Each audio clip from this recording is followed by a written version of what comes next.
The Earth isn't going to just end itself. The four horsemen of the apocalypse are being summoned. War, pollution, famine, death. Who exactly summons them? Not my department. Let's start the show! Because that is our department. Killing the cords.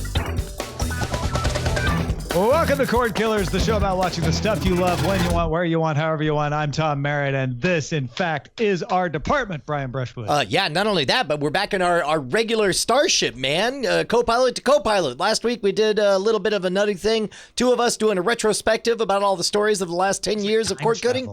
What's that? It's like time travel. Yeah. I mean, it feels like time travel. Like, was that just a week ago? It feels like a million years. It's crazy. Really, it's kind of crazy that was 9-10 days ago only. But yeah, oh no, we're back on the saddle. We got a new spoiler in time coming down the pike for you, and a special guest joining us from AnimeCons.tv, Patrick Delahanty. How's it going? Hey everybody, glad to be here. Yeah, good to see you again, Patrick. Taking my time machine into your future. That's Cordkillers, exactly. from my past here. Oh, that's right. Oh, that's back when the sun was shining. It's already nighttime over here. Those were some good times. Hey, we've got quite a bit of anime news, as we do almost every week these days, thanks to Netflix, among others. So we'll be talking about that a little later in the show. Let's start off, however, with our primary target.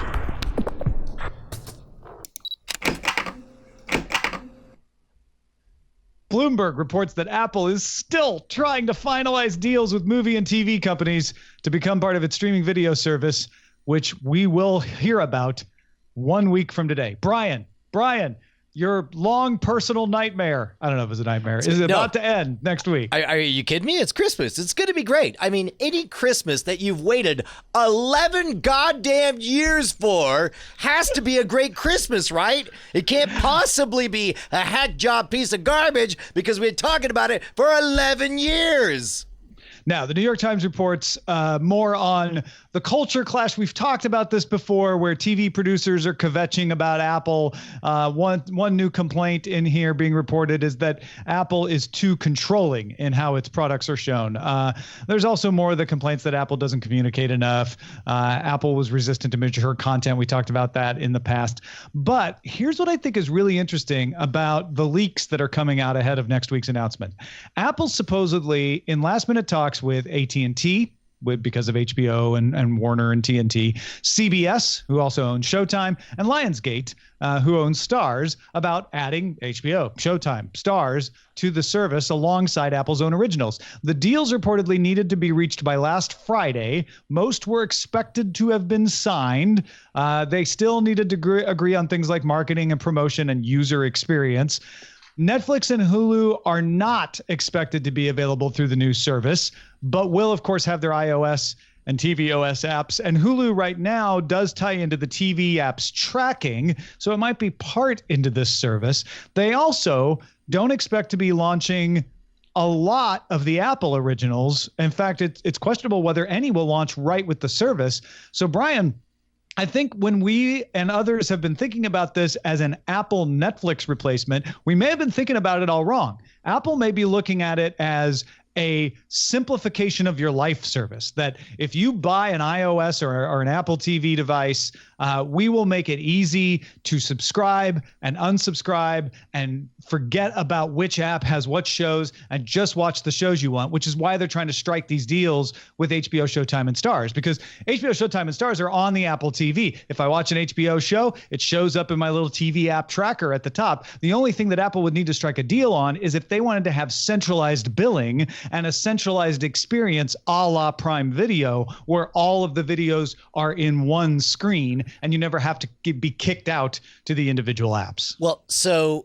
if I can, feigned outrage aside, I think that this is our long-awaited iTunes moment, where iTunes, if you remember back at the turn of the century, piracy had really taken the music industry for a ride. Everybody was panicked. Nobody had ever seen anything like this before. Steve Jobs comes swooping in, says 99 cents $10 an album, shut up, get in line. We already have these guys signed up. Now, he didn't have everybody signed up, but he had enough people signed up, and he had just enough panic that everybody got in line, and it ended up transforming the music industry. So the question is there enough people already signed on to create that gravitational well? To be honest, I think it's smart for Netflix to not turn over their data and to give up their user experience. I think it's smart for Hulu to not want to do the same.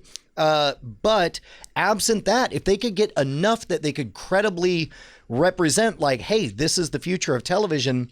I mean, I think this could be their iTunes moment for video. And I think and I know I've been mocking them, but I think they have been wise to wait until everybody gets that television is changing and it's not going to be the way it used to be. And no, we're not dealing with the pressure of video piracy, but we are dealing with the sea change of most people assuming that cable's no longer the way and we're looking for the next big thing. So it might be that they timed this perfectly. What say you, Patrick? Yeah, I've been hearing that Apple wants to do a similar sort of thing to this on the news and magazine side, where you subscribe to their service and you get access to multiple news outlets. And I think this is the same sort of thing with video. They want to be able to, rather than have everybody say, oh, now I have to pay for CBS All Access, I have to pay for Disney Plus, and I have to pay for all of these, you can just go to one thing for a greater price, but you still save money than the sum of the parts. And I think they want a cut of that. And that's why you're not getting Netflix in there, because Netflix doesn't want to give up a cut. And Netflix doesn't even offer the subscription through Apple anymore because they don't want to give up that 30% or even the 15% after the first year. I think it's also interesting you bring up that news subscription, because that will be the other announcement we expect next Monday, which is a service that lets you pay one monthly fee to get access to news articles from multiple outlets and then divvies it up amongst the sources. I can see a very compelling Apple story to say, hey, Apple, devices are devices these days. They all kind of look alike. You know what separates them? Services. And you know what Apple's really great at? Music, movies and TV shows, and news. You want one device that gives you the best access to all of those in a simple way? Check out our stuff. And I really think they will be emphasizing the simplification of your billing and the fact that people are like, yeah, I don't want cable again because they locked me in too much. I like the choice I have, but I don't like having to keep track of all of the stuff that I'm subscribing to. Yeah, I'm almost certain this is an effect of, you and I having spent the last 10 years, dealing with the new future of balkanized video consumption. But I've not yet gotten to that point when it comes to my news consumption. And I am deeply hungry as a consumer for an all-in-one, I'm tired of the New York Times, haha, gotcha. That was your fourth article. You're out. Same with the Wall Street Journal and all that stuff. I'm ready for cable for news. And to be honest, if you and I were less sophisticated when it came to our video consumption, probably ready for Apple to come in. I mean, I'm fairly bullish on what this is going to look like. I think it's interesting too to realize back 8 years ago, Netflix video streaming, what was it called? The Netflix Instant Player or whatever. Oh, that's right, Netflix Instant.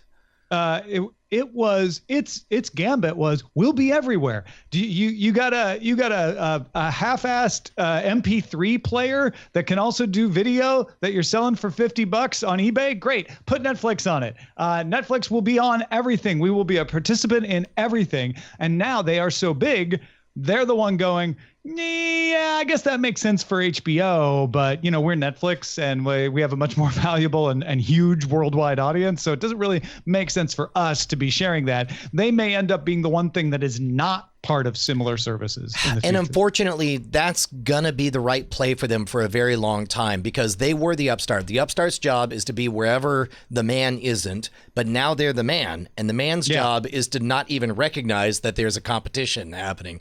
So I hate to say it, but I think that they're doing the right thing for their shareholders and their position. And I do think it's important to note that these Apple originals that we have speculated so much about the delivery of are probably just going to be, freemium items, and incentive items. They're like, hey, and if you also take part in our simplified television world, you'll get these cool originals that you wouldn't get otherwise. The only question that remains for me is, will they make them available in the iTunes store so that you can buy them and watch them on other devices if you don't want to be part of this Apple service? Man, Probably not. Oh, yeah. I mean, you're right. I'm with you, Patrick. It feels like they should just make them straight up originals and exclusives, right? Yeah. They need something to hook people. It's probably not a big hook, and what are they going to make? $20 some on a taco? exclusive that, okay, you have to be on the Apple platform to see this thing. Yeah, I don't think they would make near enough money by putting it out to sell to the public. I don't know. I could see them splitting the difference and doing what HBO does, right? Which is like Game of Thrones. You want it when it's new, you got to get HBO. We'll make it available on iTunes a year later. If you want to buy the back episodes before the new season comes out. I could see Apple doing something like that because they are striking AirPlay deals with everyone. Roku, for instance, is about to get AirPlay 2, it seems like. We talked about the iTunes app showing up on Samsung smart TVs. So it makes sense for them to want to put good stuff in there. And maybe that's the case is like, hey, you want to get this stuff when it's fresh, you got to get it through our service, or, down the line, like a DVD release, we'll make it available on the other platforms. And Apple did the Apple Music app was on Android as well. Yes, it is. Taking subscriptions and you can, because originally that was how they were saying, the rumor was that they would do video through Apple Music, but that's probably not likely the case anymore. That was years ago. But yeah, there's precedent. I'll tell you what they should do. I wonder if they make an Android version of this service app, to be honest. I mean, I would imagine that it's not the craziest thing. I would say that, again, in that same idea, they would do like a windowed rollout where it's like available right now on your iPhone and eventually on other places. Who knows? But if I can give a little bit of free advice, I mean, not that we're experts, but I'm just saying. Listen up, Tim. Another way you could do it is just say $1 an episode. It's all we ask. Head on over to patreon.com/ let's use an example, Cordkillers. Patreon.com/ Cordkillers. You could be, for example, one of the 1,360 beautiful bosses that we have that keep us loud, live, and independent. You guys have changed everything. Tom, it's finally time. We got to record a new Patreon video. Like, you and I look like wee babes in the woods. Ah, yes. Back in my 40s when I made that video. That was back when you had more pepper than salt, huh? Yeah, that was a much spicier beard. So yes, that's our next milestone for the Patreon. Be sure to get in there and support us so that we can afford to make a new Patreon video at patreon.com/Cordkillers. All right, let's talk about how to watch. Okay, yes. Disney announced last Tuesday that its acquisition of most of 21st Century Fox will happen at midnight, well, actually 12:02 a.m. Eastern Time, March 20th.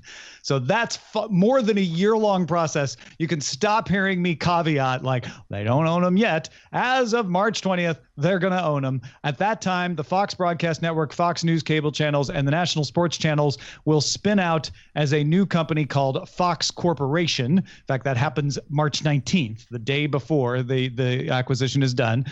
Disney is in the midst of selling the Fox regional sports channels as part of its agreement for regulatory approval in the U.S.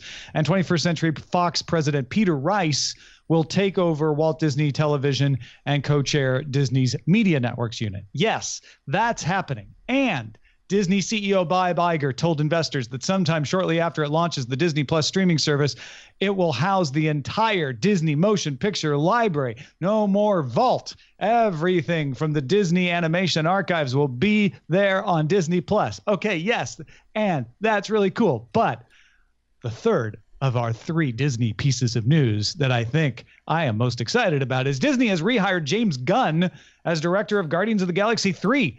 Deadline says the decision was actually made months ago. They're just making it public. Guardians of the Galaxy 3 is in development. It has been pushed back from its original date, which had been 2020. There's no release date now.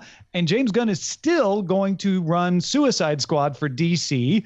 The producer of Aquaman, Shazam, and Suicide Squad, Peter Safran, says Suicide Squad is Gunn's first priority. They know about Guardians 3. They know that's going to be Gunn's next film. After that, they're fine with that. And Safran emphasized that Suicide Squad's a total reboot. For instance, Idris Elba taking over the role of Deadshot from Will Smith. Suicide Squad is scheduled for August 6th, 2021. So I think that realistically, Guardians 3 probably comes in 2022. Okay. Yes, you have arranged these suitably in order of importance. But before we gush all over James Gunn's rehiring, just over under a little side bet. Song of the South. Available on Disney Plus. Listen, Yes, man, I was wondering this too. If Simpsons pulled the Michael Jackson episode, I don't think Disney's putting Song of the South in this. I mean, but they definitely are saying the entire back catalog. Well, I think what that means is Song of the South isn't even in the vault. Got it. That's in the basement somewhere. Like All right, they're just fair like, that's not even part. Because they don't pull Song of the South out of the vault every few years and try to sell it. Okay. It's hidden. That's a good way to put it. Yeah. So if we're defining the vault as things they pull out from time to time to make all of the money, then you're right. The vault is gone. Dude. So meanwhile, how excited are you, Patrick, about this James Gunn announcement? Very, as you know, my close personal friend James Gunn, who I met at DragonCon once. I've seen your with. Twitter feed. I'm well aware of how the two of you are BFFs. How is James? Is he doing he's okay doing now? great. Yeah, I knew about this months ago. No. Jimmy G? I was just thinking a couple of weeks ago, like, he's not posting on Twitter anymore. I wonder what he's up to. I knew he had been working on Suicide Squad, but I was wondering, like, well, what else is going on? Because I liked reading his Twitter updates and just disappeared. But then I saw this news last week, and I was so excited to see that he's back, because I didn't want anybody else doing Guardians 3. It just wouldn't be the same. Yeah, so I have two questions. One is pure speculation of one type. They're both pure speculation. That's all I do. But pure speculation, column A. The decision was made months ago. How much of this entire journey has been theatrics up to and possibly including, I don't want to get no agenda on this, but up to and including even the firing, because he was very measured in the wake of his firing, which makes me think that's how you would act if you had been given quiet confirmation that is like, hey, we've got to put on a show here, and you be cool about all of this, and very likely everything will be fine later. Yeah, what are the data points that don't fit that narrative? I mean, because certainly he showed a very mature. If you read his response at the time to being fired, he showed a very evolved personality. He gave a heartfelt apology. Okay, but the alternative explanation is he's just mature, right? Yeah, correct. So, correct. There were reports that he had went in to talk to Disney several times about coming back, but then we never heard anything after that. And I think that when I say, like, what are the data points that don't fit that timeline, I don't know that Disney lets him go sign on to Suicide Squad. If they're saying, look, we just need to sideline you for a while, it'll be worth your while, we'll bring you back in a little bit. I don't think he goes off, because that's letting your big Marvel director go do a DC film and basically resuscitate a franchise that didn't look like it was doing so well as far as talking about the Suicide Squad particularly. Okay, that is a very, very good rebuttal. They also said that they were going to keep using his script for Guardians 3, which if they were going through this for theatrics, you'd think they'd say, oh no, he's totally out. That's the end of it. But they wanted to keep that script. So it seems like they wanted to keep that at least. Okay. And I don't know. Yeah, no, I'm with you. I think you guys have convinced me. I would say that my guess is once he got work and once they saw evidence that he was not radioactive, they're like, oh, wait, well, could we just rehire him? And it's like, well, yeah, I don't see any reason why. Which brings me to my second speculative question. Are we seeing the pendulum swing backwards from demonizing? I mean, finding old tweets that didn't age well and kicking people out of jobs. I mean, it's hard to tell, but I think one important thing to consider when you think about this stuff is it's not one guy, Mr. Disney, who fired Gunn and then, a year later, I shouldn't have done that. I've changed my mind. The way this stuff works, and so many companies are going through this right now, is you have a group of people who say, yeah, this is bad, but we shouldn't fire him. And a group of people who say, yeah, this is bad, we should definitely fire him. And a group of people saying other things. And you have people arguing with each other until they finally figure out who has the authority to make the call and who's convinced by whom. My guess is that argument never stopped. That people like Kevin Feige, just guessing, but I'm not saying I have a source or anything, but might have been in there arguing like we should really just bring James back, and just kept persistently arguing that until a few people who had been in one camp immediately after, when they were so tense and upset, calmed down and said, you know what, you're right. This isn't as big a deal as I thought it was. Let's figure out how to change this mistake. I go through all that explanation to say, like, that's how the pendulum swings, right? And maybe those internal conversations are starting to move that direction. Yeah, I gotta feel like we're just in a different place. What was it, about a year ago that they announced his firing over old tweets? Like, in a world where the new debate is about, leaving Neverland and about an ongoing multi-year sexual relationship between an adult and a child, and all, what do we do with the music and stuff? It does sort of turn out like, wait, we were upset about that a year ago? Well, and also there's the heat of the news cycle, right? The news cycle is focused on Neverland right now. That's the heat. That's where the people who are taking a longer term view may not be caught up in the Neverland thing as much either, but that's never the issue. The issue is like, where's the heat? And the heat about James Gunn cooled off a long time ago. And this is where we see, like, maybe there was all light and no heat, to be honest. Yeah. Well, regardless, here's what I know for sure. Talented guy, excited to see him back. On the one hand, I am so thrilled that the guy who brought us Guardians of the Galaxy 1 is back. On the other hand, I hear along with that, they're bringing the writer of Guardians of the Galaxy 2. So I guess you take the good with the bad. It's all the same guy. Number 2 is not as good as number 1. In case you didn't catch on. It's not his brother who was in Gilmore Girls. Different guy. His brother also in Guardians of the Galaxy 1. All right. Let's move on and talk about what to watch in Under Surveillance. Not like real estate. It's all about location. Under Surveillance.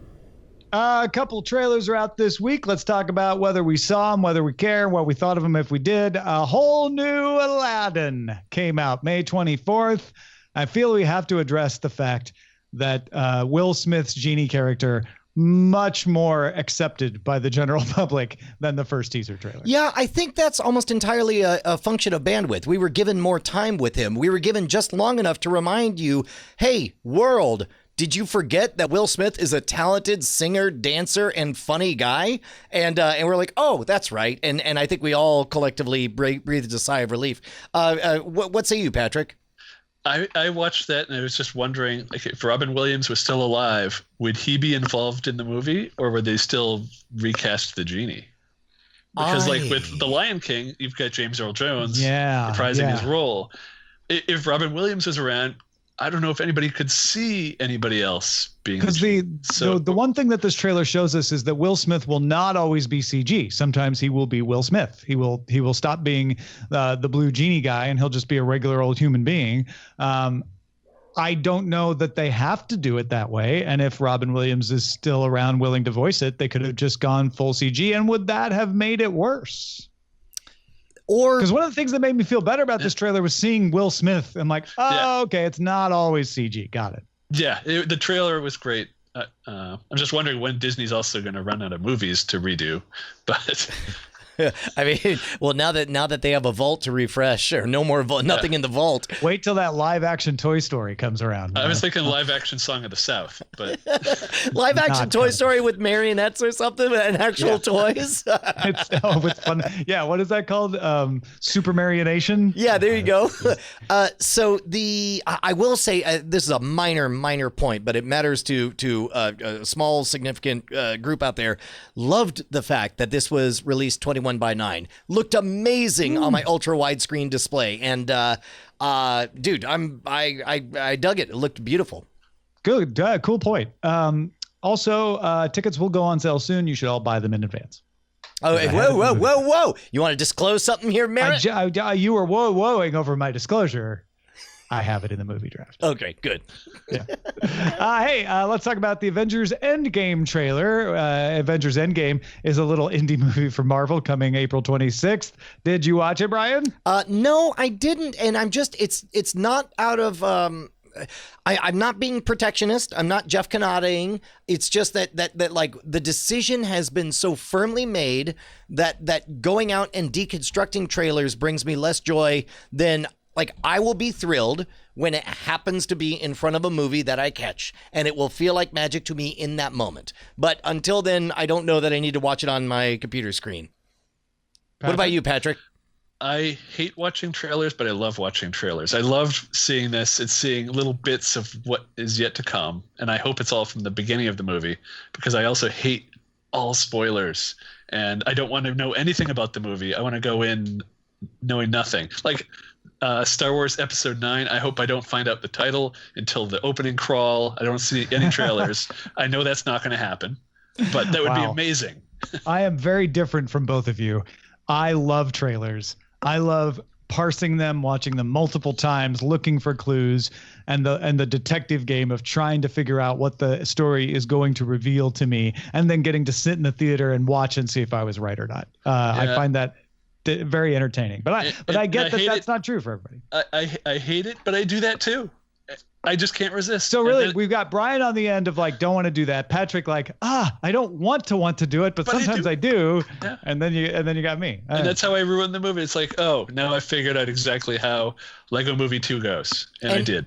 Keep in mind, this is a universal debate. I mean, even in every time we release a new episode of Scam Nation or The Modern Rogue, we have to have a discussion internally of like, okay, do we want to tip the ending in the title? Do we want to have a thumbnail that clearly indicates where this is going? And there's that trade-off.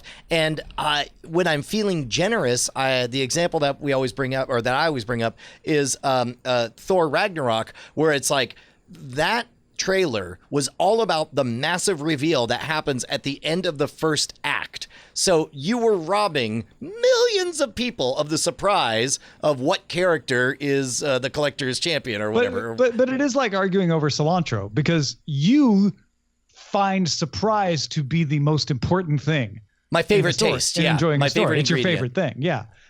And it doesn't matter as much to me. It's hard because I don't want to come off as like, I don't mind being spoiled altogether, because I do sometimes, like Sixth Sense, etc. There are surprises I do want, but my surprise threshold is just set different. Well, and this is also there's a fantastic episode of a podcast called Under the Influence from CBC, the Canadian Broadcasting Company. Terry O'Reilly does it, and he did a whole episode in the first season, because he's just releasing all the old episodes again, about the making of movie trailers and how much is too much. And apparently, like, the cast really was upset in Castaway because the first trailer that was nothing but Tom Hanks washing ashore, like, everyone was like, snooze, don't want to see it. And then they recut another trailer that was pretty much the entire movie. It's like, no, he goes to the island, he gets rescued, he comes back, what's it going to be like when he gets back? That's all third act stuff they get to in order to get you into the theater to even see it. So it's like, on the one hand, you could say, okay, you've preserved all the surprises and nobody experienced it because nobody saw it. So I could see both ways. I'm a little less inflexible than I sound as we talk about trailers. Well, and it's also, I really think it's like cilantro. Like, some people think it tastes like soap. Some people think it tastes delicious. There's no wrong answer or right answer. It just depends on who you are. Delicious soap. Yeah. Sometimes trailers taste like soap to me. So, yeah, there you go. All right. Coming soon, HBO screened its documentary, The Inventor, Out for Blood in Silicon Valley at South by Southwest Film. It's about Theranos CEO Elizabeth Holmes. The director of the documentary is Alex Gibney. Gibney has done takedowns of Scientology and Enron, but apparently, according to the reviews, here he just tries to explore how Holmes got away with going as far with Theranos as possible. If you're not familiar, Theranos was promising easy, affordable blood tests for general use without having to go into a clinic, and it essentially ended up all being smoke. There was no reality to it. It was basically somebody recognized a niche that if somebody had a product, it would do very well. And it was a Ponzi scheme type thing where it's like, make the promise, collect the money, and assume you'll be able to figure out a way to do it. Yeah, which honestly is a time-honored Silicon Valley business model when you have smart engineers who say, yeah, by the time we need to ship, I'll have it figured out. Turns out with medical tech, it doesn't scale like that. Yeah, no, that makes sense. Also coming, American Gods got renewed for a third season already. It just premiered season 2 on Starz, but there's going to be a new showrunner. Charles Chick Egley, previously worked on shows like Hemlock Grove for Netflix or The Walking Dead and Dexter, will now take over from Jesse Alexander, who was the showrunner of season 2, who took over from Brian Fuller and friends, who were the showrunners at season 1. So yeah, more American Gods. I might watch season 2. I haven't yet. Patrick, you watched it? Haven't seen it. Right. You read the book though, right? Nope. Okay. All right. Read the book. And Netflix is canceling One Day at a Time after 3 seasons. This was the reboot that focused on a Cuban-American family.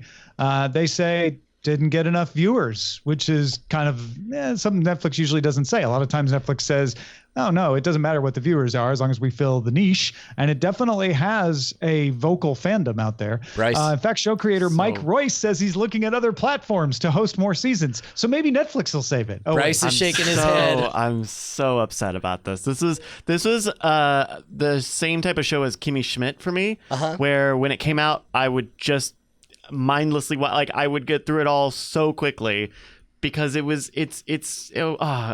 very sad that this show is gone. I hope someone picks it up.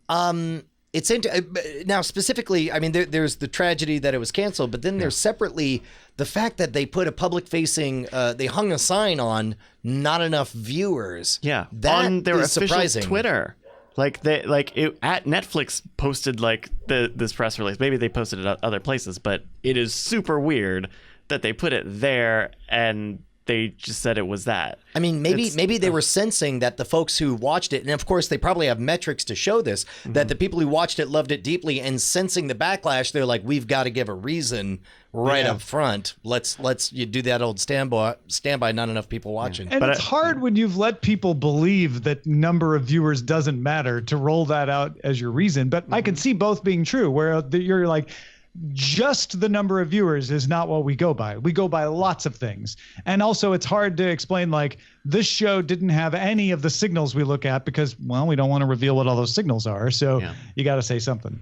I will say, if you are interested in the show, you can still watch it and enjoy it. There are some kind of arcs over the 3 seasons, but the end of the 3rd season is close enough to being something that you could say, oh, okay, that's a fine end of the show. If you go in knowing there are only 3 seasons, you'll not end dissatisfied. Oh no, yeah, okay. you would have a fine time, and maybe that's why they did it. Maybe they saw, this season finale that had a very light string that could have been the start of another story in another season, and Netflix thought, okay, well, that's good enough. The fans won't be upset. They got an ending.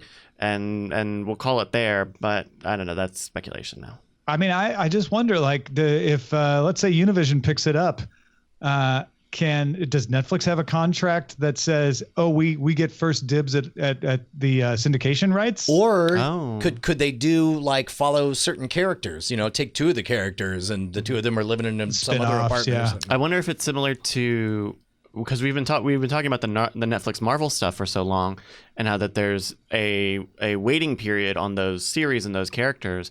I wonder if there's a similar limitation for anyone who would buy it, and they have to wait for all this heat to die off before they can start developing a new take. I don't know. Very interesting. All right, a few other developments. Slash Film says Disney Plus is working on an animated series based on the What If Marvel comics. The What If comics are one-offs outside of canon. So what if Loki found the hammer that became Thor's hammer instead of Thor finding it and was wielding it? That kind of stuff.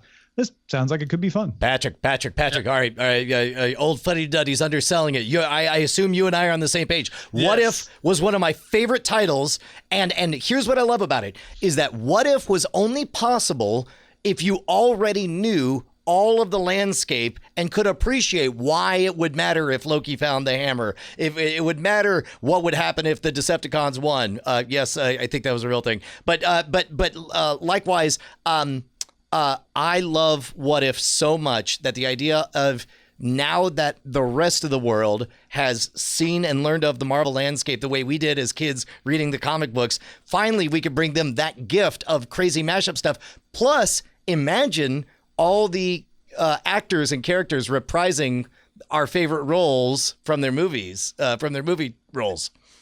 Are you sure that they would get the actors from the movies though? Because nope. they've already I have got no idea. Animated shows with voice actors doing sound-alikes. And that's right. I'm thinking they may just have Travis Willingham as Thor. But the Disney Plus animated stuff is going to have the actual actors voicing it. So because it's on Disney Plus, that might make it more possible. I don't know. Yeah, and if they're already doing some other animated shows, then they could. Okay, yeah. But also, I'm wondering, what if takes other Disney licenses? So you could have Star Wars and Marvel in the same universe. What if that would be Skywalker great. didn't turn? So you get a season, maybe 2 seasons of Marvel What If, and then all of a sudden it becomes What If : Star Wars. What if Luke Skywalker meets Thor? Oh, no. I wouldn't want to see that kind of crossover, but I would want to see, what if Uncle Owen had lived and just tagged along and, he became better at the Force than Luke or something, Yeah, they could definitely spin it off to other properties. It reminds me of Red Sun, the series where they did a What If Superman landed in the Soviet Union instead of the United States. Oh, yeah. And it was always What If was always a one-off anthology series, and they just picked it up assuming I think they would spend like maybe 1 page reminding you of how it's supposed to go, and they're like, but now what if? Yeah. All right. Netflix is partnering with more Japanese animation studios, Anima, Sublimation, and David Productions for new shows. Netflix already has deals with Production IG and Bones. Bones is going to produce the 2012 Mark Millar, Lionel Francis Yu comic book series Super Crooks, about superpowered criminals reuniting for one last heist. David Production will adapt the Hiroshi Takashige and Ryoji Minagawa supernatural sci-fi manga Spriggan about a shadow war. And Powerhouse, the studio behind Castlevania, is going to produce a Greek mythology-based series called Gods and Heroes. Sublimation is also going to adapt the Capcom RPG Dragon's Dogma. Patrick, make some sense out of all of this for us. Well, you're mentioning studios that I'm not like David Production. I honestly have no idea. I haven't seen any of their stuff, so I don't know what they'll be doing. To put in perspective, Patrick knows a thing or two about anime. But Bones does great stuff, and so I have full confidence that their adaptation of Super Crooks will be great. So I'm looking forward to that. But Capcom's Dragon Dogma, I'm not familiar with that game. A weird game to pick, I'm going to say. From the video game perspective, not a huge franchise. It's a weird one to adapt. Maybe they have a plot or a conceit already set up, but a weird get on that one. But I mean, if nothing else, this shows Netflix continuing to say, we are not one thing. We are going to be all the things. And one of those things that is really popular is anime. And we're going to try our best to be a really important source for anime. Yeah, and it's not unusual for an American company like Netflix to help fund the anime, because the anime companies in the U.S. have been doing that for decades. It's a lot of the U.S. sales that help them produce more shows, and that's why a lot of the stuff that's popular here tends to get a little more attention over there to produce more episodes or follow-ups or anything. Don't forget, Netflix is also over there. No matter where you're talking about, Japan, That's Korea, wherever. Like Netflix is in all of these countries. And I don't know all the ins and outs of these deals. Usually the stuff that happens in Japan, they either get a semi-exclusive or a partnership exclusive on at best. So I'm curious if these are originals in Japan that will only be on Netflix as well. Yeah, that's one of the questions that I don't know if any of us are qualified on, but I would love to know how credible Netflix is when it comes to original anime over in Japan, or how it's perceived, I guess, would be specifically. As a convention planner in the U.S., I do know that Netflix is a pain in the butt because all the conventions have video rooms where they'll screen, and nobody can ever get permission from Netflix to screen anything. They just try to contact and it goes into a void. All the other companies, show a few episodes, get people hooked, and then they'll go home and get more. Crunchyroll does yeah. Tech companies just in general are always a little behind on actual human customer service. Yeah, so it's been impossible for conventions to get any permission to screen Netflix things. So I know you'll have to see it on Netflix because you won't see anything of this screened at a convention. The Hollywood Reporter says that Destin Daniel Cretton, you might know him from his work on The Glass Castle or Short Term 12, has been tapped to direct Marvel's Shang-Chi movie. Dave Callahan, who worked on Wonder Woman in 1984 and Spider-Man Into the Spider-Verse 2, has already been attached to write the script for the Shang-Chi movie. It's finally happening. My childhood dream has come true in that enough of the Marvel Universe is coming to life on the big screen that I now am encountering increasing number of characters that I don't remember reading when I was a kid. That's saying something, too, because you know a lot of these. I did. Do. Still do.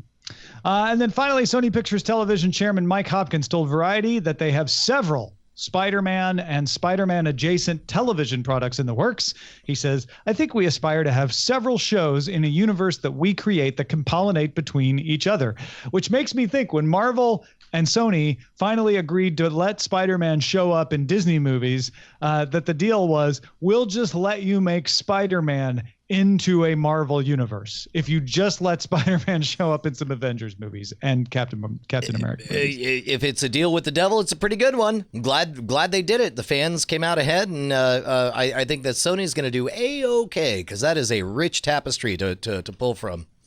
A rich web with which they can weave, you might say. Patrick, what say you, sir? Now, would these have to be live action shows? Because I thought that Sony only had the license for the movies, because I've seen in the cartoons that Disney puts out, Spider-Man's in those. No, that's a great point. The implication here is these are live action. Well, and keep in mind, it was a Sony movie. Was the recent Into the Spider-Verse, and that was most certainly not live action, right? But it was a movie. Okay. So I don't know where that line is drawn between Sony and Marvel, because he's been in cartoons for Marvel for a long time. Yeah. Or maybe that was what they negotiated. Like, hey, let us do some animated TV shows ourselves. We'll let you have Spider-Man and Captain America Civil War.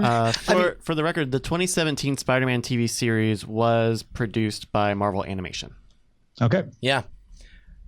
Marvel Animation being the Disney company then. Yes. Yeah. Good. All right, let's talk about what we've had our eyes on lately. Patrick, what have you been watching?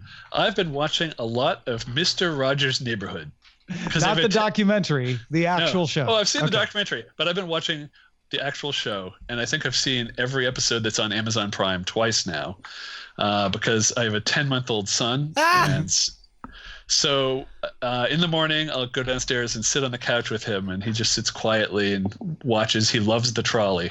Mm-hmm. And so it's bringing me back to my childhood, because I watched all of these as a kid. And a lot of these, the earlier ones, I remember. The later ones, I've never seen. Mm-hmm. So, but I've had to find more because I've gone through them all, and I'm tired of seeing the same ones over. So you find yourself in the weird place of going to the Pirate Bay looking for pirated copies? Archive.org. They have Really? almost every episode there. So download them while you can before there's a takedown notice. That's great. They've even got the conflict episodes that only aired once or twice or something that deal about war, which Right. Yeah, those are referenced in the documentary. Yeah. So I downloaded those, and I got to set up a network streaming so I can watch them on the Apple TV and keep Caden entertained. But also, I'm excited about The Legend of Vox Machina, which is, last I checked, the 9th largest Kickstarter of all time. And it's $7.6 million after only 2 weeks. And it still has a month to go. It blew past the previous record for biggest TV and movie Kickstarter started by Mystery Science Theater. And this is just a bunch of voice actors playing D&D. And they're making animated series out of it. I think they're up to 8 episodes now. And this is so the they're takeoff stealing of the whole Critical Night Role. Attack thing where you just take the Night Attack tracks and make them animated, huh? Yeah. For $7.8 million. Well, we can all have dreams. Yeah, no, that's amazing. Brian, what about you? What you had your eyes on? Man, it's been 2 weeks since we really talked about all this stuff, so I'm not entirely sure which. Did we talk about Leaving Neverland or You was did. It? You Okay, said it was hard. Yeah, great. Then that means I've watched the usual True Detective, The Office. I did watch Captain Marvel. Did you watch the Captain Marvel? Yes, I did. I watched it with you. Yeah. Can we talk about it? Did we already talk about it? We didn't. No, we did not. Yeah. No, because So we could talk we about watched it after we had already recorded the following Monday's episode. Okay, so we could do that in the spoiler in time. Meanwhile, though, I have to. Do we want to talk about Love, Death, Robots in spoiler in time? Sure, or not. I don't have anything spoilery to say about it. The first 3 I found marginally entertaining. Maybe one of them I'd even call bad. The other 2 were fine. The 4th one I enjoyed. The 4th one in the series called Suits, about some high-tech farmers with mecha suits and invading alien bugs. That one was good. But none of those, and I've only watched the first 4, have blown me away yet. It's really hot and cold. It reminds me of the golden or silver age of science fiction short stories when they're publishing in, amazing stories or whatever. Like for every good one, there's like 4, and you can tell there's a lot of half-baked. The writing is not great.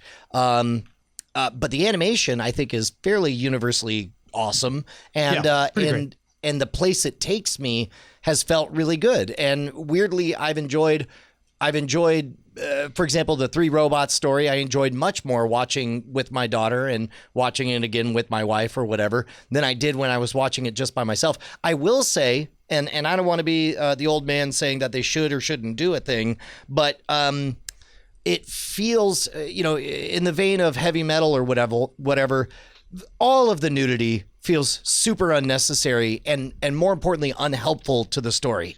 And all of the cursing, I can't think of maybe but like 2 moments where it enhanced the story. It felt, and all of the blood, it feels very gratuitous. And again, I understand that there's a place for that. I'm always smiling. I'm smiling right now because it's like I know exactly what Brian doesn't want us to say in response to this. Which is that I'm an old man, right? Like I understand, and maybe these are necessary ingredients to entice angsty 12 or 13-year-old boys to watch them. Because your reaction is not, why do they have to talk like that? No. It's more like, hey, I would like to enjoy this with my daughters, but a couple of them aren't really old enough to be able to handle this. Yeah, and for no reason. And more importantly, it doesn't seem to advance the story. Patrick, have you watched these?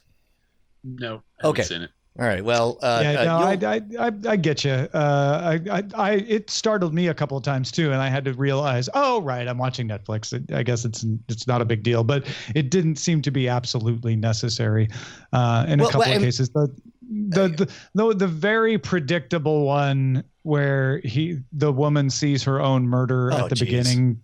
Yeah, that one, and I don't know if they thought they were being cute with their little symbols at the beginning. One of which was a snake eating its own tail. What did you feel like you were slipping something past somebody? It's like that was you don't catch on early enough. Yeah, I felt insulted by that. But can I give my biggest, heartiest, most wholehearted, impassioned thumbs up to the sky and beyond for Apollo 11? It Oh, sure. is unbelievably good. If you're not familiar with it, it's a documentary from CNN Documentary Films, consisting entirely of color corrected, digitally enhanced footage, including 70 millimeter prints or whatever from the actual Apollo 11 mission.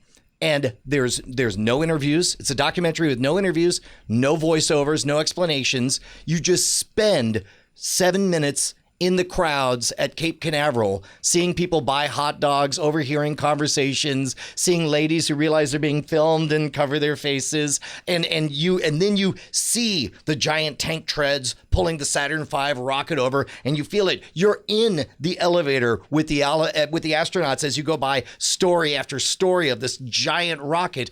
It is. I must have cried 3 or 4 times just for the immensity of what it took for so many humans to come together to do something so extraordinary. And the soundtrack does an amazing job of pulling this incredible tension. If you enjoyed First Man, this is the perfect companion piece to it. If you never saw First Man, good news, you don't have to. You can watch this and you can be Neil Armstrong instead of watching him. This is one of those things that I've been waiting for. When I talk about there will be unexpected reasons you'll need to go to the theater. This is one that nobody has been planning for, and this is one of them. I don't want to watch this at home. I want to watch it the way you're describing, in a big theater that I could never afford to have in my house, so that I get the immensity of it. There was a couple of moments, I guess it's weird to call this a spoiler, but the tension is so real that they craft these moments that naturally would break the tension, and you feel it, and we burst out laughing because you just get through this incredible experience of the Saturn V rocket taking off, and then casually Mission Control says, all right, well, the reports are coming in, and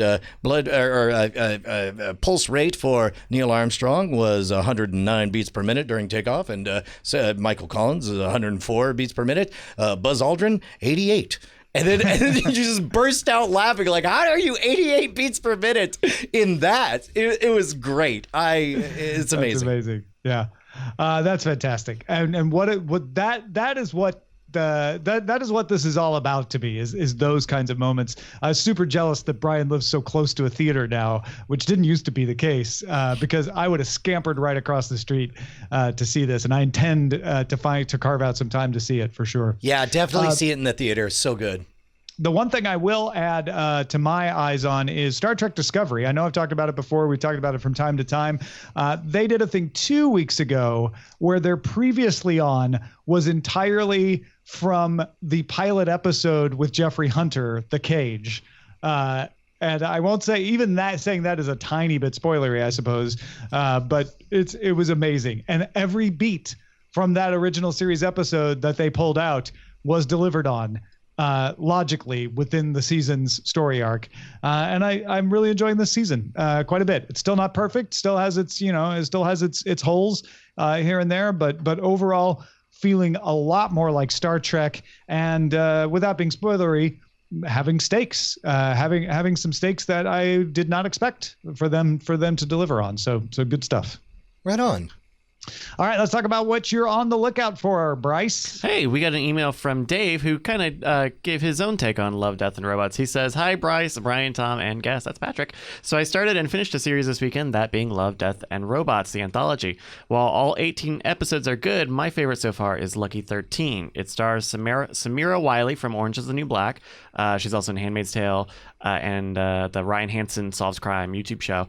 It has some BSG and Halo elements, and correct me if I'm mistaken, but I believe they show the Serenity from Firefly in the hangar towards the beginning. Every episode is under 18 minutes, and I learned that Netflix doesn't ask if you're still watching by episode count, but by time. He, I guess, watched like less than 3 hours in total, and it didn't ask him. So that's from David from Fond du Lac, Wisconsin. Thank you, David. Hey, actually, that brings up a really good point. The voice actors, there was a bunch of like tickling the corner of my brain. I'm like, is that J.K. Simmons? And I press pause, and for the life of me, all of a sudden I realized how superior Amazon's X-ray feature is to I still don't know where all the cast is on Netflix. I love, like, all of a sudden I love X-ray.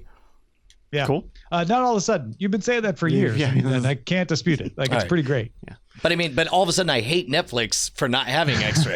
This is the first. What am I? I have to pull out my phone and look at IMDb. What the I could never find it. I guess they don't have it in an easy to click on thing. I just wish Amazon would let you hide it, because that's the thing I don't like about X-ray is I just don't like seeing it.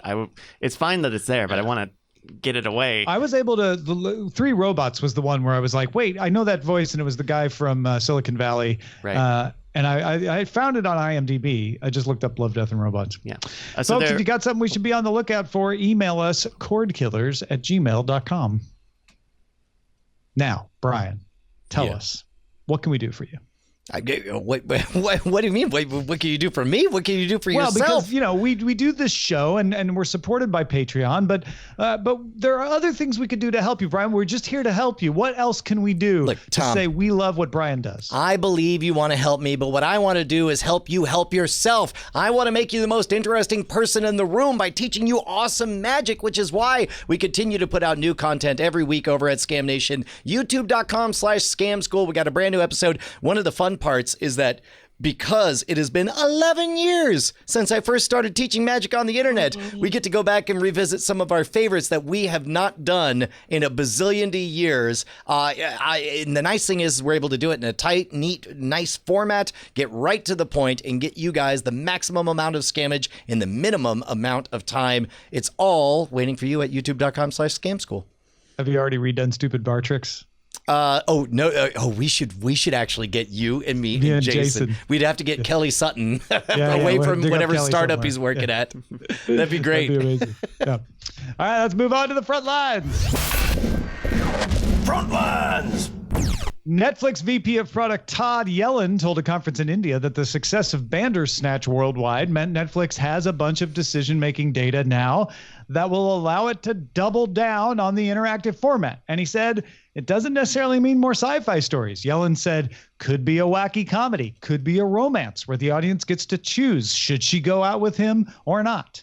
Or should she go out with him or him is actually what he said. So I had a thing that I put out to, a few friends. Would you, if you could, and I'll do two versions. Imagine you could get YouTube Premium.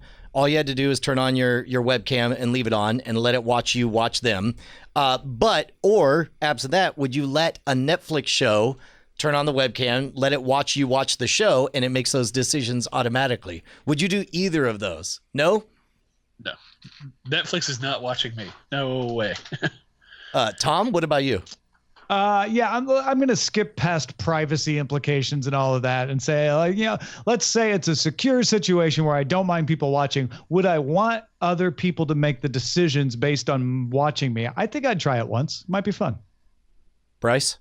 No. No, thank you. I will just pay my $8 a month. Thank you. No, I always cover up my webcam for that exact reason. Apparently that's a smart practice. To wit, Netflix announced their next interactive series, You vs. Wild, coming April 10th. Viewers will join survival person Bear Grylls on 8 different adventures and make decisions on how to handle various obstacles in the wild. Asked jokingly whether viewers could make choices that would kill Bear Grylls, Netflix Vice President of Original Series Cindy Holland said she laughed and said that she didn't expect that You vs. Wild to be as dark as Netflix's previous project, Black Mirror Bandersnatch. I do think on all of this idea of bringing the audience in and becoming interactive, this will be an interesting space to watch, because with Bandersnatch, people had varying opinions whether they enjoyed it or not. But the upshot is Netflix said that was worth doing. We've learned a lot. Well, let's do more. It'll be interesting to see what they learned and how they improve on it. Even back on Hacking the System, now available on Amazon Prime, we would always at commercial breaks do the little quiz segments on there. And that you only had the smug satisfaction of saying A, no, wait, C. And then whether it was A or C, you'd be like, I knew it. But to add a little interactive clickable moment on there might have made that a little more interesting. Yeah. Sony is adding its multi-picture mode to the PlayStation Vue app for Apple TV. It'll support 4 channels at once. That's one more than the Vue app on PlayStation itself supports. The PS4 app only supports 3. However, PS4 owners are getting the ability to add new programs to multi-view without having to start over, as well as dedicated news and sports tabs. Now, I do find it weird that the multi-view shows, it looks like a sporting event, a talking head arguing show, and a narrative piece of work, which I don't know. When you say the multi-view, you're saying this particular article's clip art Correct. showing it. But like very clear. Here's my point: is the very, Sony provided press image shows a sporting event, another sports talk show, and It's Always Sunny in Philadelphia. Right. Very clearly, it seems to me like the primary function of this is you got 4 different football games. You want to track all of them simultaneously because they're all live, right? Or if you want to watch away during a commercial when it's live and cut back and forth. I definitely wouldn't put Always Sunny in my multi-view. Right. That's a little bit weird. I might put a movie in there that I've seen before and enjoy, like pop in during commercial breaks. Maybe. I don't know. Back to the Future 2 predicted this when he had all 6 programs on the screen. That's true. Yeah. And the Weather Channel.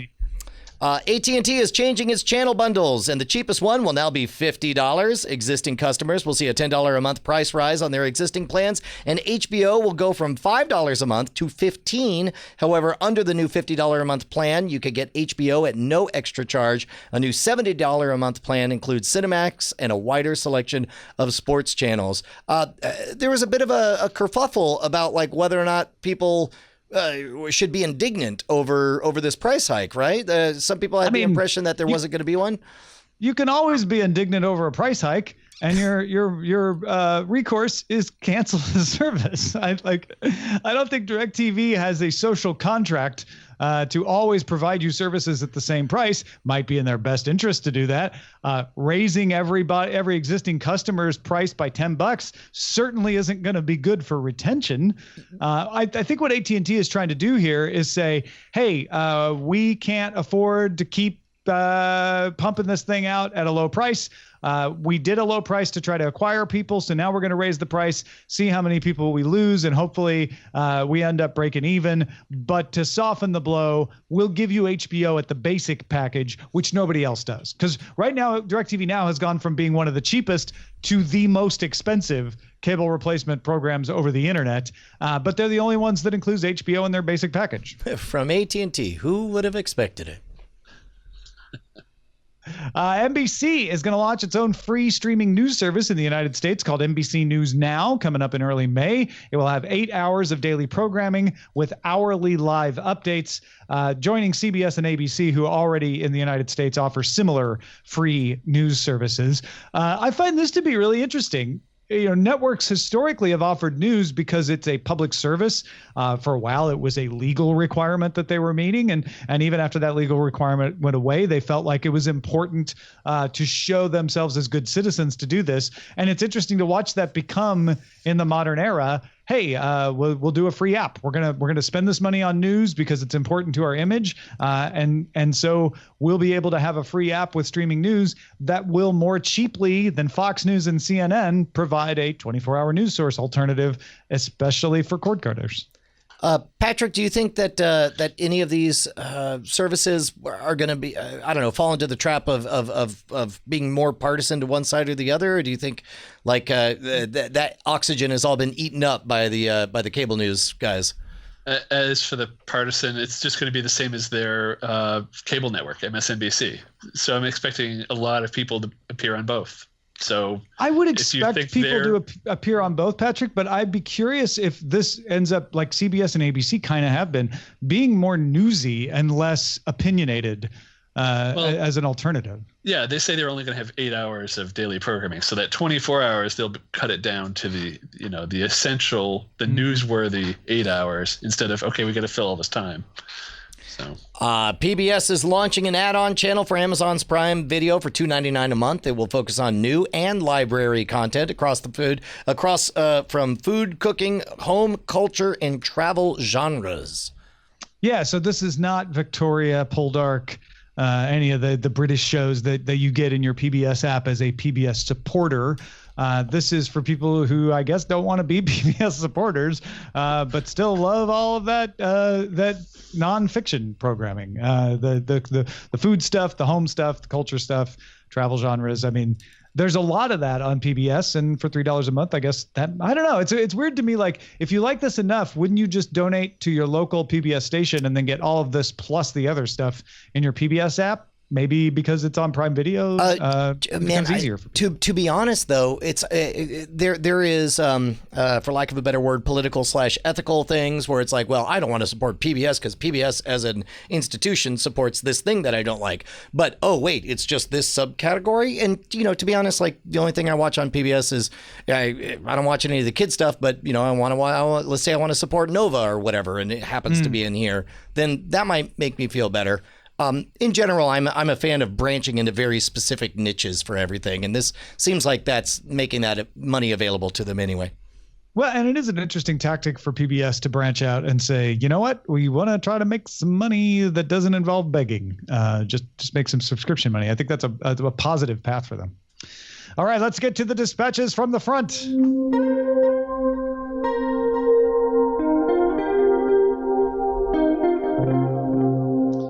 Nathan is someone who still prefers to own physical copies of movies and has started to buy 4K and is hesitant to access 4K versions of movies digitally because his particular data service limits the amount of data he can use, and he's worried about using up all that data. He says, hey guys, I had a question regarding your discussion about Blu-ray sales declining. Does this include 4K Blu-ray as well?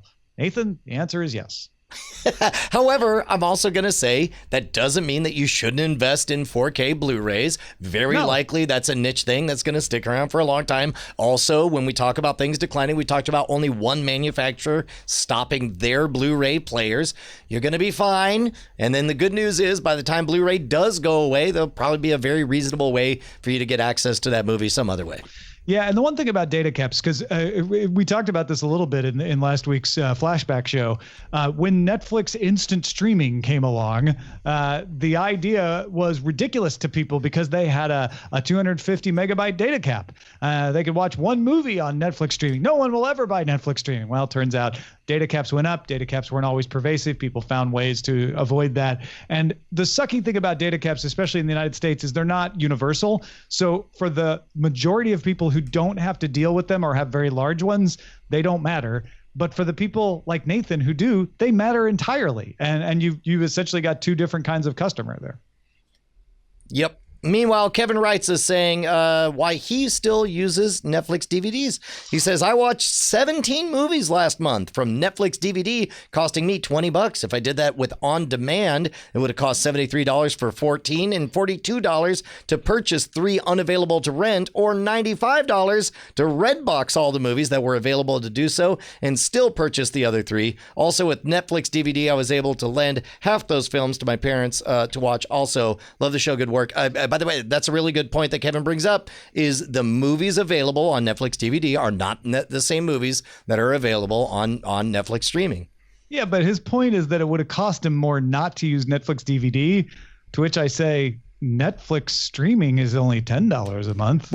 You could watch, if it's only about bulk, if it's only about, I could watch more than 17 movies on Netflix and give my parents the login. So I'm not... Other than like, oh, there's things I could watch from the DVDs that I couldn't watch on Netflix otherwise. I'm not sure I'm buying this. I think that was what, when I read this as these are titles that he was only able to do, or would only in his situation have been able to do. He never says that though. I think you read that into it. Which I'm a generous person, made his Tom. argument better. I'm very generous. Redbox has very limited selection. So probably not. Yeah. Well, Kevin's still my friend. You guys want to kick him out of the club. I say he belongs. I love Kevin. I'm just, I'm just trying to figure out if I like his argument or not. Love the sinner, hate the sin. Rob wrote, not that he was sinning by renting TV. That was way over the top. That was a good backpedal. Rob said, I normally hate clip shows, but I have to admit this one was brilliant. As someone who has been listening to Frame Rate and Cordkillers for many years, I really appreciate the walk down memory lane last week. Thank you, Rob. Appreciate that. Yeah, we also got from G, says, I want to thank Tom for recommending Vicky and W. Fantastic. He says a bunch of really good things about your picks. Apparently you have impeccable choices, Tom. Yeah, so he's heard me talk about Vicky and W, the Korean show about a comic book that starts to suck people into its universe, is the thing that got him to go over there and watch it. And that's great. I love W. I thought that was a great show. And he wants to know if I have any other recommendations. I've mentioned previously Nirvana in Fire is one that I'm watching right now on Viki. So if it's a wuxia piece, like martial arts period piece, different than W. But there's also Memories of Alhambra on Netflix, not on Viki, that is more similar to W if you're into that kind of thing. We got Yaru from Malaysia writing in saying, I usually consider myself to be a pro-disruptor, pro-democratic, screw protectionism kind of guy, and I am, but I am also a big fan of watching movies the proper way, i.e. in cinemas. As a result, I'm hoping Spielberg wins. I've always considered the cinema to be a mark of quality and the Oscars a cinema category competition. Again, like what was mentioned in the podcast, what if a TV movie worked really well? It wouldn't get into the Oscars by virtue of its format, and that's okay.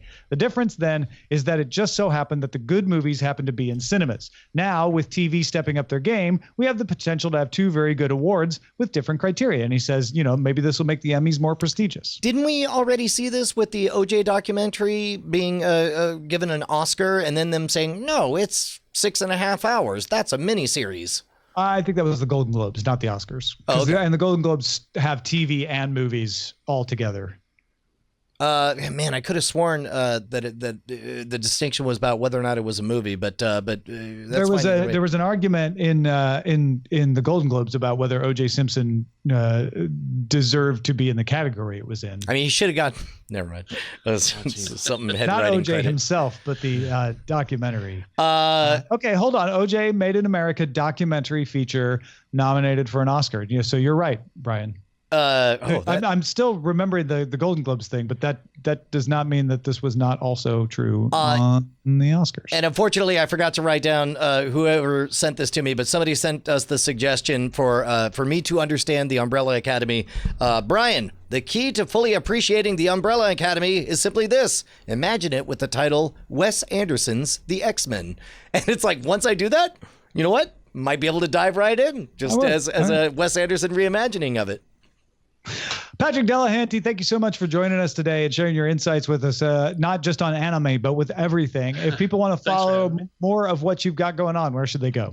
I do a podcast every week, almost every week, called AnimeCons TV. And I just posted a report from Gallifrey 1.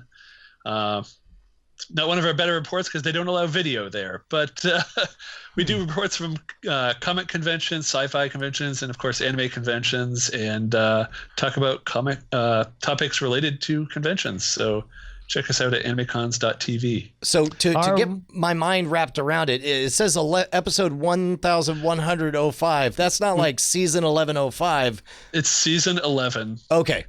Episode 5. Okay, because I wouldn't put it past you to have been doing this for that long.